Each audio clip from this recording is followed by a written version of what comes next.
So recently एका इव्हेंटमध्ये एका रनरची डेथ झाली आणि आजकाल आपण असे इन्सिडन्सेस रेग्युलरली ऐकतो आहे. जे लोक फिटनेसमध्ये ॲक्टिव्ह आहेत, जे अनेक वर्षापासून जिम करत आहेत, रेग्युलरली रन करत आहेत, त्यांच्यामध्ये सुद्धा अशा घटना का घडत आहेत? As a doctor, as an ultra runner, माझे काही सजेशन्स मी आज तुम्हाला सांगणार आहे. नंबर 1, रनिंग सुरू करण्यापूर्वी किंवा कुठलीही फिटनेस ॲक्टिव्हिटी सुरू करण्यापूर्वी एकदा डॉक्टरांचा सल्ला घ्या. बेसिक टेस्ट करून घ्या, कार्डियक फिटनेस घ्या आणि नंतर रनिंगची सुरुवात करा.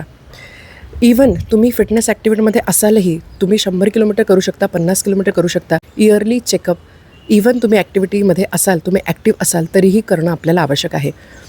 रिझन बिहाइंड दॅट इज आपलं लाईफस्टाईलच ओव्हरऑल फार पुअर आहे. प्लस एन्व्हायरमेंटल फॅक्टर्स जे आपण बऱ्यापैकी अवॉइडही करू शकत नाही. सो रिस्क जी आहे ती प्रत्येकाला आहे. क्रॉनिकली झोप न होणे, स्ट्रेस्ड असणे, खाण्यापिण्यामध्ये जंक पदार्थ, फ्राईड पदार्थ, ultra processed food regularly involve करणे. सकाळी आपण फिटनेस ॲक्टिव्हिटीज करतो पण दिवसभर सिटिंग असेल तरीही आपल्यामध्ये हे रिस्क वाढत असतात. सो रिस्क प्रत्येकाला आहे, त्यामुळे काळजी प्रत्येकाने घेणं आवश्यक आहे. So self declaration of fitness कधीही करू नका. आजारी असाल, इन्फेक्शन झालं आहे, बरं नाही आहे, स्ट्रेस्ड आहात, झोप होत नाही आहे, अशा केसेसमध्ये टार्गेट्सच्या मागे लागू नका. रेस्ट घ्या. इव्हेंट जाऊ द्या. इव्हेंट्स पुन्हा पुन्हा येत राहणार आहेत. रन करताना हायड्रेशनवर लक्ष द्या. रन करताना फ्युएलिंगवर लक्ष द्या.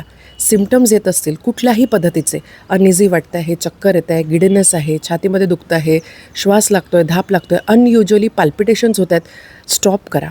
हेल्प घ्या. हेल्प घेण्यासाठी मागे पुढे बघू नका. अनकंट्रोल ब्लड प्रेशर असेल, अनकंट्रोल ब्लड शुगर्स असतील, हायपोग्लायसेमिया रिपीटेडली होत असेल तर थोडंसं रनिंग करण्याच्या पूर्वी ह्या सगळ्या गोष्टी कंट्रोल करून घ्या.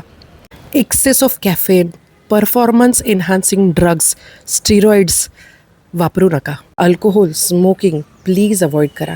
रनर्समध्ये हे बिहेवियर्स फार कॉमन आहेत.